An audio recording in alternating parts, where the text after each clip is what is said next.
Hey, Charles here with a quick look at 2K Marin's Bioshock 2. If you played the original made by 2K Boston, you'll recognize a big difference with this one right off the bat. In Bioshock 2, you play as a Big Daddy. Set after the events of the first game, the underwater world of Rapture has eroded a little, but there are still plenty of splicers running around to fight, little sisters to save, and Big Daddies to wrangle with, as well as familiar characters like Tenenbaum, along with some new ones.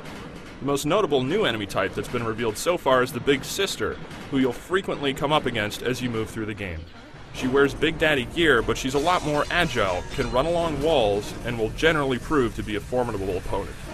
So though you're a Big Daddy, you're a special type.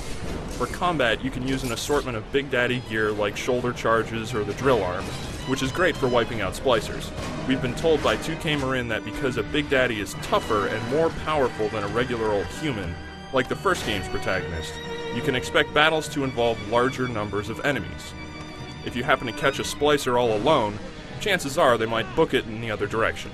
Like in the first game, your character here can still use more weapons and plasmids.